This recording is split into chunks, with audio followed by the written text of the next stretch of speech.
Okay, so before we begin, we'll probably have about 10 minutes meditation, just to calm the mind and get ready for it to receive the Dhamma. Okay, so just sit comfortably and relax.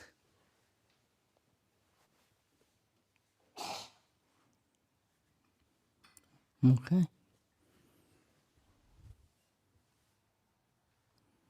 How does that feel? Yeah? Good. So, that peacefulness that you felt just now in meditation, Ajahn Chah would call that a taste of freedom. A taste of freedom from anxiety, from busyness, from thinking, from movement. And that taste of freedom, that taste of, you could call it taste of Dhamma, is more real than any words I can give you, any great talks I can give you. And all the talks, all the teachings of the Buddha comes from that peacefulness of mind and body. Yeah, so that peacefulness of the heart, of the mind, that's the Dhamma, that's the real deal, as I call it. You could read a lot of texts and books and intellectualize it and think that you know what the Dhamma is, but really it's quite simple. It's just that settling of the body and mind, going into a peaceful state, a really delicious, delightful state of mind. I would just experience here and now, and it satisfies you deeply. It's like warm water, a warm bath. You go in there and you soak and you feel really relaxed, warm, satisfied, and you don't need anything. There's no need for thinking, wanting, trying to go anywhere. That's sort of what the Buddha said. How do you know if it's the Dhamma? How do you know if you're going in the right direction in your spiritual practice? And how you know is how it feels. Does it lead to peace, to calm, to the settling of conflict? Does it make you more angry or more wanting things? Or does it have less wanting, less trouble, less conflict in your life? And if it's leading in that direction, in the cooler, calmer, friendlier, then you know that is the Dhamma. It leads to the fading away of things, the settling of things. And you can feel it. You know it. You can really tell it's the Dhamma or not based on that. But if your spiritual practice is leading you to wanting more things, could be spiritual materialism, making maybe a bigger ego. If you're practicing and you're trying to like be some kind of wise person, and your ego is getting bigger, and you think you know a lot of Dhamma based on books alone, just a lot of texts, and you memorize a lot of teachings. But is that Dhamma? Yeah, the real Dhamma is from the heart. It's from the peacefulness.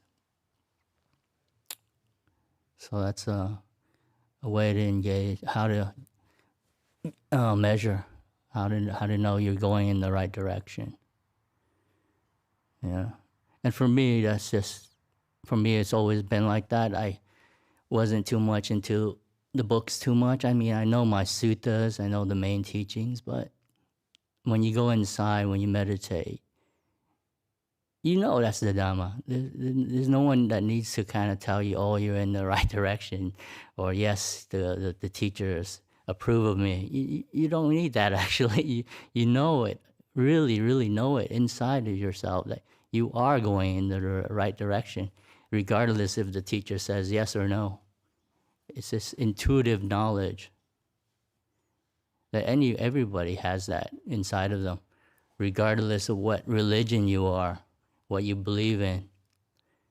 You believe in the Dhamma or God or whatever, you know. We all have that internal, some people call it Buddha nature. That Buddha nature meaning you have the capacity to understand. If you're born as a human being, you can understand that peacefulness feeling. And yeah, that's more truthful than anything else that I've experienced. Because sometimes a book can be, what do you call it? The book can go against what, like maybe the Buddha's teaching, one concept or idea goes in the opposite direction. So like, oh, the Buddha said this, but he also said this. How come it's not? You know what I mean? It's not. He's going saying two different things. It seems like going in the opposite direction. Sometimes teachings can go that way, and you go, oh, which teaching of the Buddha is the right one? It's going, and to know which one is the right one is just following your heart and your mind into that peacefulness, instead of using concepts and ideas that can usually get into conflict if you're talking, discussing, or even debating with people regarding the Dhamma. Two Buddhists, maybe in the same teacher, trained under the same teacher for many years, can have totally different ideas of what the Dhamma is, or what they approach the Dhamma in a different way or a different angle. So, yeah, that can be very confusing. So the way you know is that peacefulness inside your heart. You know, if you're having a discussion or you listening to Dhamma, and afterwards you feel happy in your heart, you feel inspired, you feel peaceful, then you know, oh, this is probably leading the right way. But if you listen to a Dhamma talk and afterwards you feel more confused, you're like, oh, get more thinking, more confusion, then maybe that's not going the right way. Yeah. So, I love retreats. I just taken a 2 weeks retreat, maybe 2 weeks ago. Just 2 weeks retreat. It was very nice. It reminds me of my early days where I took a lot of retreats when I was at Bodhinyana Monastery, Serpentine, Western Australia. So we have like maximum of four 2-week retreats a year that we have in the monastery. During the rains, we get one personal 2 weeks retreat, and then outside of the rains retreat, we also get 3 2 weeks retreats. And I usually take all of them. Not everyone takes them, but I'm like, oh, what an opportunity to go into seclusion and get to know your body and mind. Basically, getting to know yourself. It might be challenging at first for the body to calm down when you first go into a retreat. The mind rebels, or you're getting restless, or things are coming up, and the meditation doesn't seem to be working. But just be with it. Just kind of like flow with it. Yeah, and then by the end, you're just like, wow. The mind settles down, and you feel great. You felt like, wow, this is working. This is something worthwhile to do. Taking retreats is not like a waste of time. Some people might say, oh yeah, I could be serving or doing more work for the community or the Buddhist Society, but no. Serving other people also is being an example to others. If you see the monks taking retreats, then you also see that that's a worthwhile thing to do. You follow that good example. But if the monks are always working all the time and always doing work, you're like, oh, well, they're like lay people pretty much, just working, working all the time. But if you work, but also take retreats, you have a balance of service and also time out for the silence and the stillness of the mind, the peace. Then when you come out of retreat, then you have some stories or some insight to share with other people. Yeah. So that was 2 weeks retreat gone by. And then I think there's, Ajahn Sarno's teaching a retreat this weekend. Anyone going to that one? So raise your hand if you're going. 1, 2, 3. Okay. Cecily, you have to go, yeah? You're always there. So that's good, seeing people signing up for that. And then, so yesterday I visited Dr. Thursday's home, spending some time there before coming to BSB. And then he took me to a, Springvale Botanical Cemetery. Has anyone been there? Raise your hand if you've been there. Oh, okay. Have you been to the beautiful garden part? What do you call it? That one. Yeah, it's really beautiful and quiet. Yeah. And on a Saturday afternoon, hardly anybody was there. I was like, wow, you get the whole place to yourself almost. So this is a nice cemetery. It's not like one of those scary practices where you're challenging your fears. This is more like just a park, a walk in the park. And when I was there, I like cemeteries, those kind of cemeteries, because at the same time you're getting beautiful nature, flowers, trees, water, and then at the same time you're getting these grave headstones, people's photos and what their relatives said about them, and some of them, I'm surprised a lot of people die. Some people die quite early in life. I was like, wow, this person's only 25, this person's 30, this person's 40, this person's 50, 60. You have all the ranges of people who die. And then it kind of makes you feel like, I don't know, it's hard to put into words, but it kind of gives you perspective on life and what the loved ones say about these people that die. They usually say how kind they were, how, they never say, oh, how rich this person became. Yeah, he's a millionaire, she's a millionaire. They don't say that, do they? So when you die, people remember you for your acts of kindness and what kind of person you were, or how kind you were, how generous you were, and it really touches my heart when I read those tombstones. It kind of, for me, it uplifts me. It's a weird feeling. It makes me feel joyful and grateful for some reason reading these tombstones.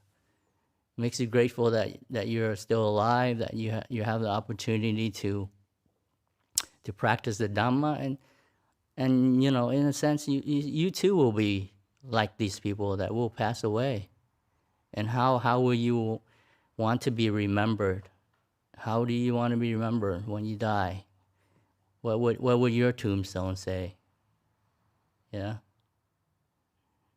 So I had a great time just peacefully walking around, looking at the gardens, and yeah, it's a different feeling if you go to the regular botanical gardens. Yeah, people there are a little bit. It's a different feeling. This one it's a cemetery, so it gives you a different feeling to it. Peaceful, calm. Yeah. So in our life, we should stand back sometimes, go to these quiet places and get perspective on our life. And when you get perspective, you feel very grateful and inspired. You have perspective, and you see how you feel grateful because you have so many good things going for you. Sometimes we forget that we're living in a very peaceful country with very good friends, the Buddhist Society, good people coming here every week, doing good things, serving the community, learning the Dhamma, meditating. And these opportunities are quite rare in the world. More rare than you might think, because in some countries they don't have freedom of religion. You can't just pick your religion. You're kind of forced into the religion that your family is brought up. And then so you don't have the opportunity to practice the spirituality that your mind inclines towards.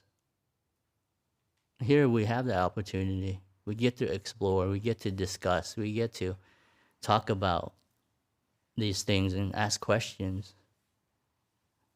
And we have fairly okay lives. We have a place to live, we have food to eat, we have clothing, shelter and clothing and medicine. We actually don't need very much to be happy in this world. Just the four requisites, basics.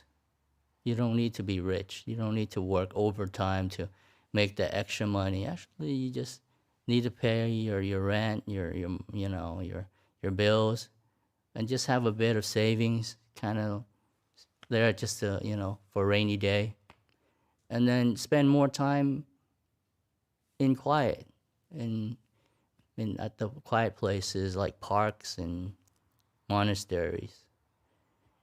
And you will have that perspective over time. If you spend more time in quiet places, you get very happy, very peaceful. Then you understand what the Buddha was talking about, what this happiness, this peace and silence is very valuable, very precious. All coming out from nothing, from not doing anything. In the world, the world tells us, society tells us, if you want happiness, if you want to be successful, you have to strive, you have to work hard, you have to do things, you have to control. But actually, in reality, happiness comes from the opposite of renunciation, giving up of things, simplifying your life, having few possessions, having few ideas, few knowledge, just the important knowledge. The book of the heart. Read the book of the heart instead of read the book of whatever religion. Read your heart. That's the real book of spirituality. That's where all the suttas, all the teachings is coming from the heart. It's all there. Simple, easy. You don't even have to be literate to read it. Yeah. It's not even in English. It's in all languages.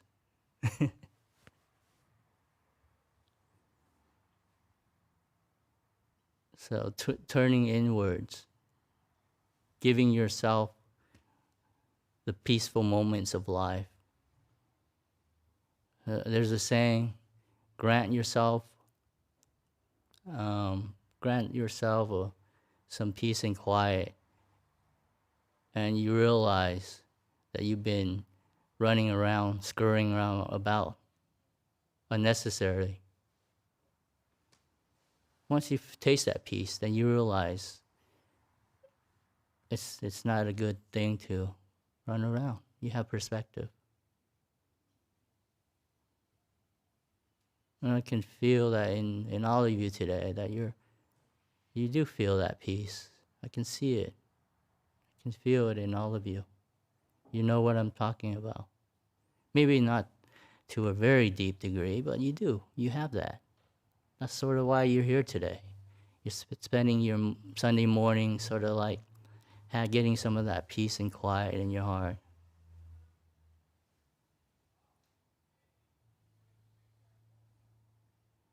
Yeah.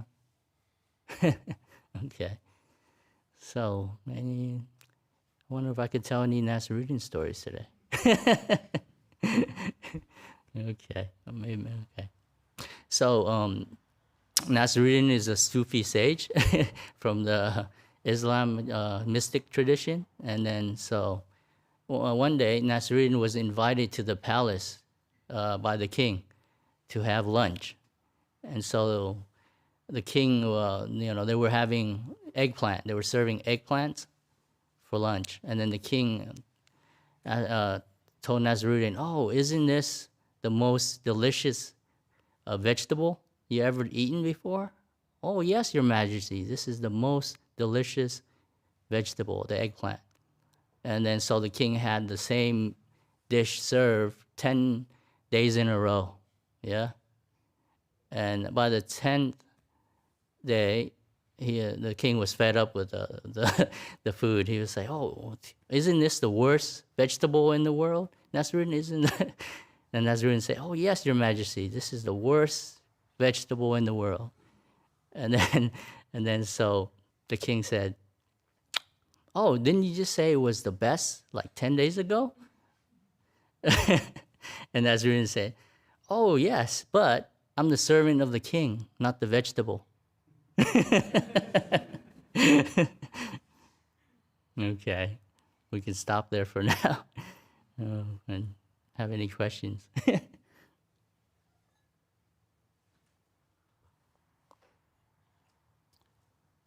Okay, we'll just alternate as usual between the in-person audience and the online. If you put your hand up, I can pass the mic over to you.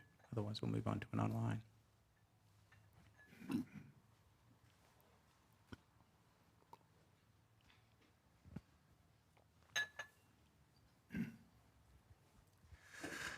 Morning, Bhante.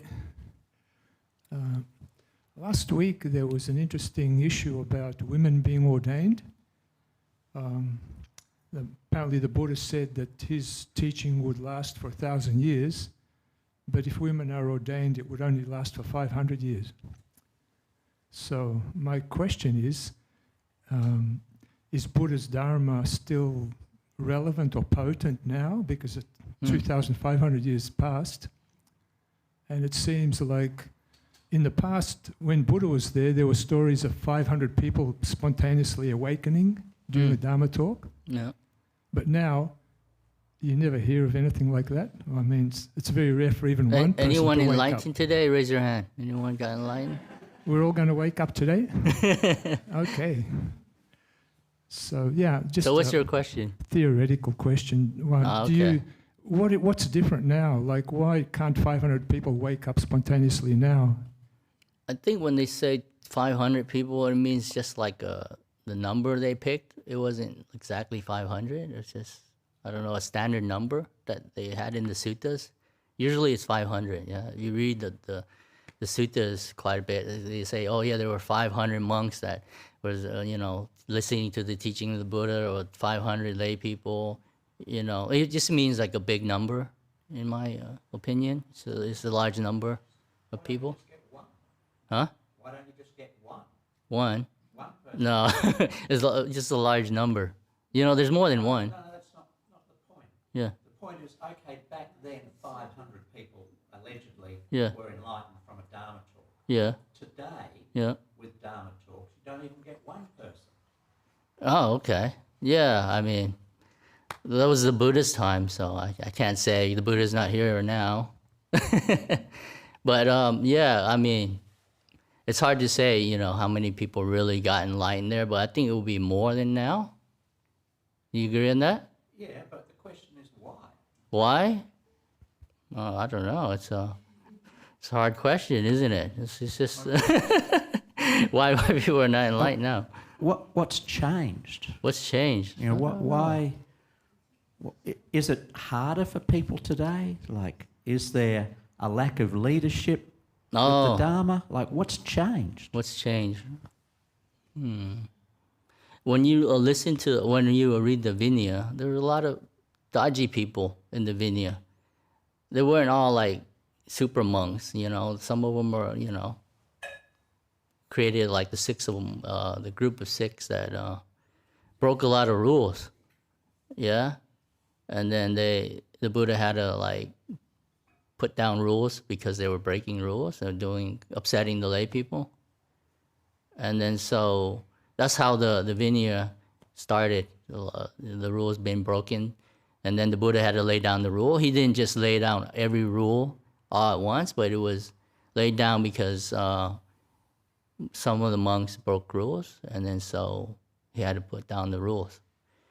So my take is like, as Buddhism grew in the past, that's why they needed more rules. When they first started, it was like a small group of monks, and then it was easier to manage. They didn't need so many rules. But as the Sangha grew bigger and bigger to the thousands of people, they needed rules to manage big monasteries in the Sangha. Okay, so why aren't those rules leading people towards enlightenment? Oh, the Buddha said if there's more rules, that means more defilements, and then there's less people getting enlightened. But less rules, people are practicing good. More rules meaning people weren't practicing as good. But in generally, that I don't know. I mean, it's hard to say, is it? Why are people not getting enlightened? Are we more dumber or more? Okay.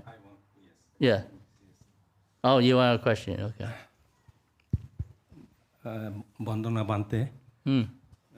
I think according to Buddhist scholars, to be born during the Buddha's time is very, very, you have to be very, very, meritorious. You have to have a lot of merits to be born during the time of Buddha. Yeah. And Buddha himself is obviously, Sambuddha means supreme enlightenment, not like a person of simple enlightenment. So when he spoke, when he summoned the Dhamma, he knew exactly what sort of people he has to speak, what things. So he will not speak to, to the people that who are, say, fishermen, and they did not have much of things. So he will not talk his Dhammata, to the deeper people, those who he because he is enlightened, he knows how he can, the people, those who are listening to him, and he will be able to get almost exactly, what is needed to be enlightened. So there is a lot of, in the literature also like that. Yes. So it is. Whether the Buddha is alive today or not probably doesn't matter, because the Buddha left a series of rules and Dhamma to follow. But we're not getting the people becoming enlightened. Like, okay, there's another person. I know people that have practiced for 30 years, and they don't say they're anywhere near enlightenment. One of these funny questions. I don't know. Okay, let me get in on this. There's difference between Vinaya and Sila. Yeah. Now, we are talking about Vinaya. With Vinaya, you don't get enlightened. When a group of people live together, there should be some rules to live in harmony. And in monasteries, a lot of monks live together. So Buddha, of course, gave the Vinaya rules for the monks so that there'll be harmony among themselves, and they can then practice towards the liberation. Sila is entirely different. That is what leads to liberation. That is something the mind, control of the mind, understand the mind, get rid of the defilements. You don't have to become a monk for that. Just because a monk is observed Vinaya, that doesn't mean that monk has better Sila than you. Sila is a private thing. So don't mix up the Vinaya and the Sila. Sila is a mind situation which will eventually lead to liberation. So this discussion is very simple. In short, I don't know why. Okay, next question. Got one question online, Bhante. Saying, Venerable, I've noticed an increase in agitation in my mind lately, and I'm also spending more time on social media than usual. Could this be connected? That's question one. And then how should I work with this skillfully? Okay. So yeah, I mean, there's quite obvious if you're online, with social media, with any media really. The longer you spend on your smartphone or devices, it's going to agitate the mind. There's a lot of triggers online that wants you to keep you on the device, and afterwards, you notice your mind after long periods of time on your device. You can see the mind gets very agitated. It's obvious. So spend less time on your device by, I don't know, getting some nice apps that are like minimizing, the distraction, turning off all the notification and deleting certain apps that are not helpful, and keeping your phone really simple, just the basics like text messaging, email, and that's it. Text and email, that's all you really need. Yeah, no YouTube. What else? What other apps are there? Facebook? No Facebook. No YouTube. Yeah. So just making your phone very simple and turning your Wi-Fi off. Or yeah. Yep.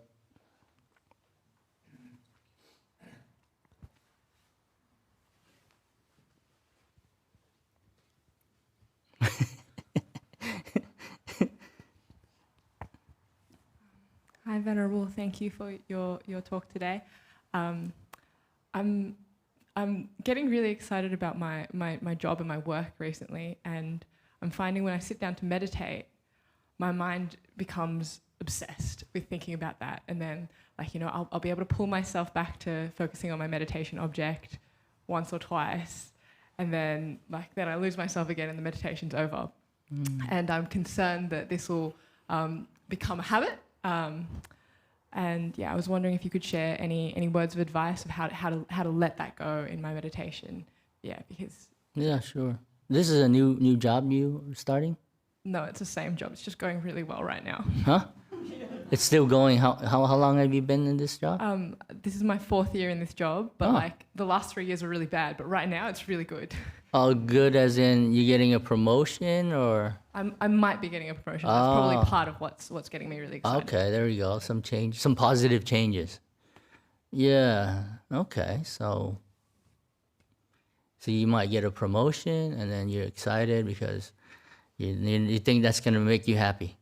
Is that right? On one level, I know it's not going to make me happy. Yeah, there you go. But on another level, I'm Yeah. like, oh wow, I'll finally be able to have the power to make all the changes I've been wanting to make. Okay. Yeah, just kind of balance. If you're overly excited, that means you're seeing just maybe all the good things that might happen. So then, to balance your mind back, then kind of be more realistic about what your job will actually end up. You probably won't be able to get all those changes that you want. So just kind of balance it by being a little bit more negative. But not too much though, just a little bit. Just being more realistic. What will happen or what can happen if they're gonna pay you more? That means you're just gonna have to work overtime or more hours. So think about that. It's like they're not giving you more money for just to sit around.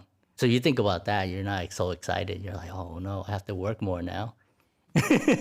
Less time for meditation. So yeah, so you know what I mean. So it kind of puts it in perspective. Then you're not so excited. You're kind of like more equanimous. Sort of like, oh yeah, yeah. Does that help? That makes sense? I think so. I'll try it. Okay, try it out. Thank you, Venerable. Yeah, okay.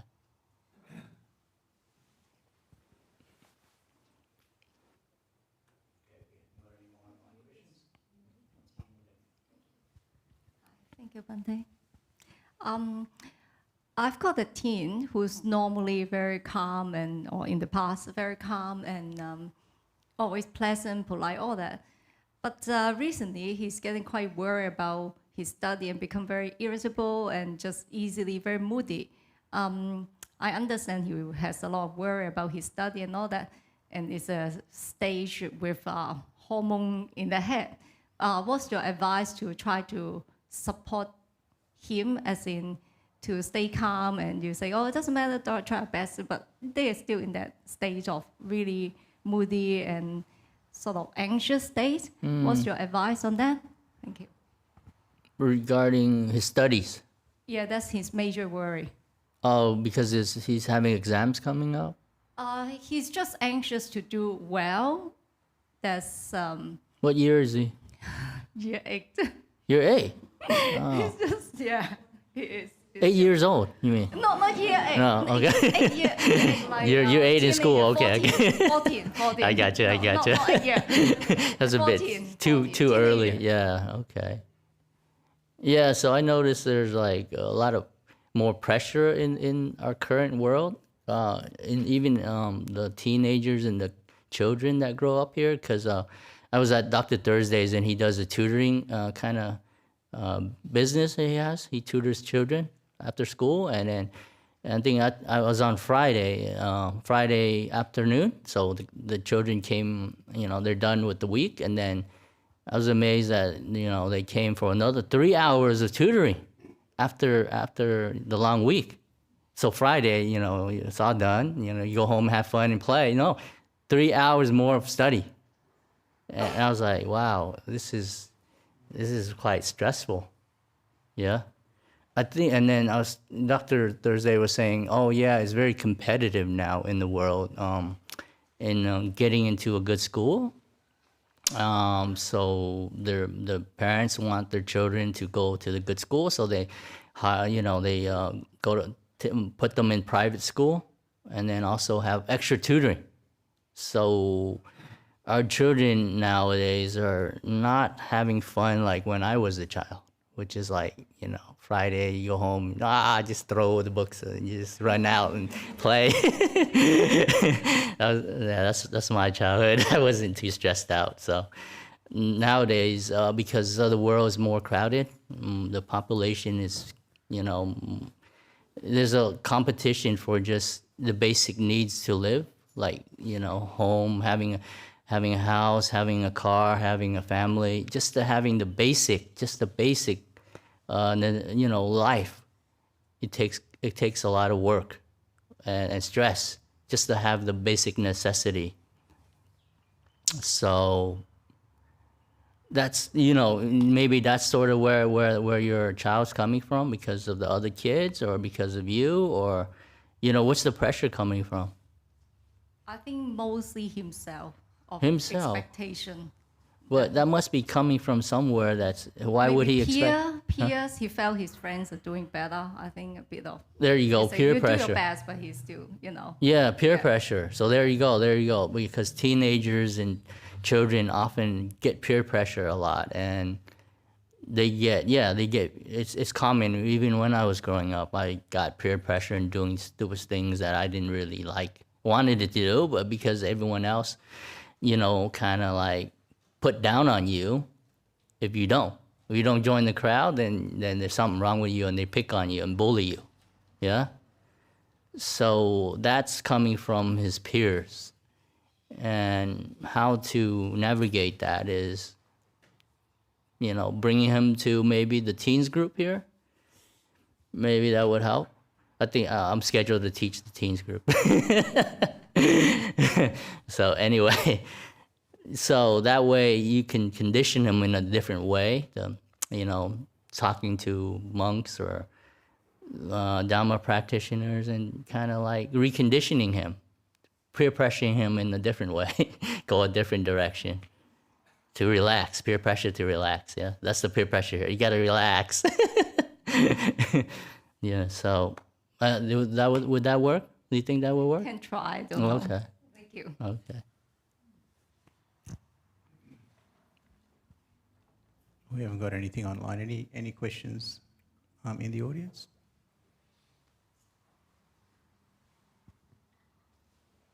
If not, we'll go to announcements. And Yay.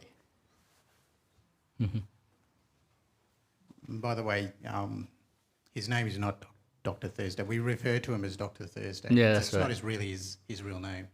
he just happens to come to Newbury just about every right. Thursday. So No one knows. Only few people knows him by that name. So he's anonymous. even I know him only as Dr. Thursday. Do you? Okay, that's good. Okay, so thank you, Venerable, for coming to offer today's talk, and you'll be here doing the meditation tomorrow night as well. So I'll just do the announcements. So there's a couple of announcements here. So we are calling out for volunteers to help with the Vesak celebrations on the 2nd of May with Ajahn Brahm. Now, I was fortunate enough to be on the first call we did last Tuesday, which was like an organising committee got together. It's pretty exciting what we're planning to do over at Box Hill Town Hall. So if you want to be part of that, just send an email to events@bsv.net.au. That'll put you in touch with our events coordinator, and it'll be great. I think you'll enjoy being on that team. Okay, so online sutta discussions, so that's facilitated by Bhante Sangamiji and Ayya Santa.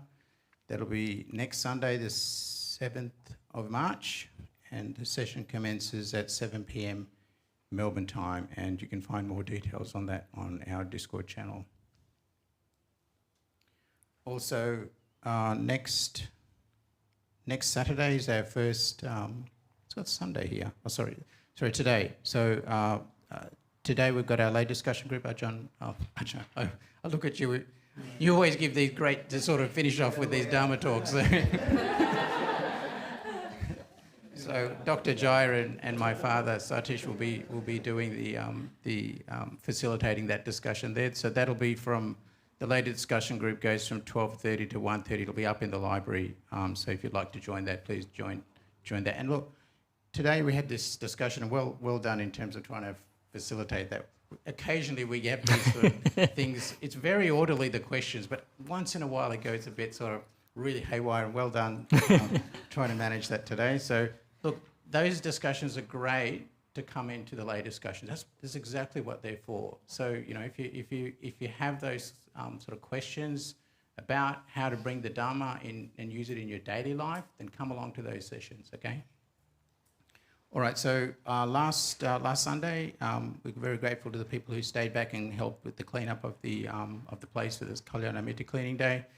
I did get the date wrong for that, so apologies for that, but glad that people did stay around for that and help out. It's also worth remembering that this is a community centre and it's here for all of us to enjoy. So it's up to all of us to kind of help out in cleaning it and maintaining it. So we run these once every month, and on the last Sunday of the month, and I invite you all to sort of come along. It's very manageable, even with the people that we have doing that work that we've got to do, but it's just great community spirit when lots of people are involved. So I'll just give that invitation to you all. All right, so City Zen, our young adults group, their AGM is going to be held on Saturday the 14th of March. It's going to be here at Buddhaloka from 2 p.m. to 4 p.m. And check out, if you want to join that, check out the City Zen socials and the newsletter on how to register for that. Okay, so Bhante, you promoted a lot of stuff today, the retreats as well, the retreat centre. So you talked about Ajahn Nisarano's retreat. So we do have a number of retreats that we're running over the first half of the year, at least until the Vasa. So the ones that are currently open, if you're keen to join a retreat, the Ajahn Brahmali retreat, the 10-day retreat between the 2nd and the 11th of April, it runs over Easter. That's open. That's open for BSWA members until this Friday, and then any unallocated seats or spots will be made available for non-members.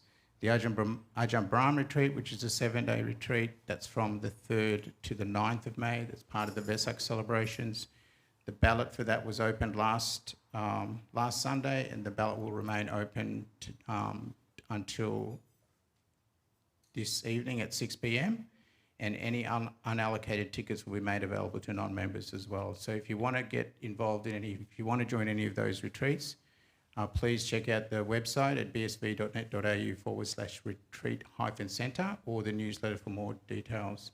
So this week's teaching program, Bhante, Sumangalo is going to be doing the meditation tomorrow night. Tuesday night we have our layperson, and then next we have, oh, sorry, missed that. Here we are. So next week's teaching program, we've got Saturday. So we've got our Saturday day retreat going on. So that's Saturday the 7th of May. That's a monthly meditation day. That's from 8:30 to 4 p.m. That's going to be led by Ajahn Sadharo. For that one, if you want to attend that, please bring along your lunch. Tea and coffee will be available throughout the day. Then next week's teaching program, we've got Ajahn Sadharo on the Sunday, and on the Monday we've got Ajahn Sadharo doing the meditation. And that's it for announcements. Thank you very much, everybody. One quick story. Okay, the 5 finger story. Have you heard of that one? Ajahn Brahm tells that one? No? 5 fingers? Okay, so the 5 finger story is, which finger is the most important finger? Yeah, so the thumb. The thumb is the big, the most, the strongest. Yeah, it helps you pick up things. So the thumb says, "I am the most important," because when people say, "Okay, good job," you put your thumb up. Yeah, and then the next finger, "I'm the most important," because the index finger, because I'm the finger of wisdom, because I point to things. Yeah? And then, no, the middle finger says, I am the most important because I am the tallest of the fingers. And I'm in the middle, so the middle way, the Buddha taught the middle way. Yeah? And if you turn me in the other direction, then you will offend a lot of people. Yeah? So that's why I am the most important. And then the next finger is this finger here, the finger of love. I am the most important finger because, when people will get married or engaged, they will put a ring on me. So I am most important. And then the last finger is the pinky. That's when people do dirty things, they use me. But I am most important because I'm closest to the Buddha. When you bow to the Buddha, I'm the closest to the Buddha. Yeah? So those of you that are like the pinky, we do all the dirty jobs, help clean up after, help do community service, do all the dirty jobs. You are the most important because you're closest to the Buddha. Yeah? All right. Is that good? Okay, very good. Okay, thank you. Bhante, we'll let you finish things off.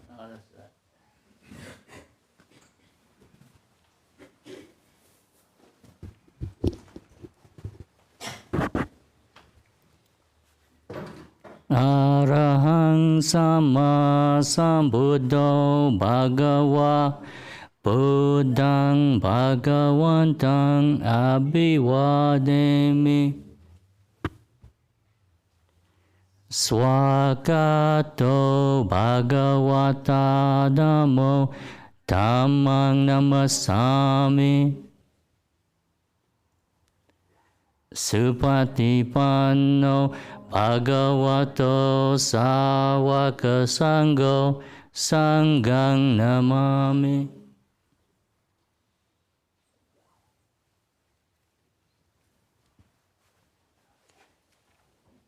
Okay, and please join us next door for the lunch diner, and if we can get some people to just stack up the cushions because the Dhamma school's coming.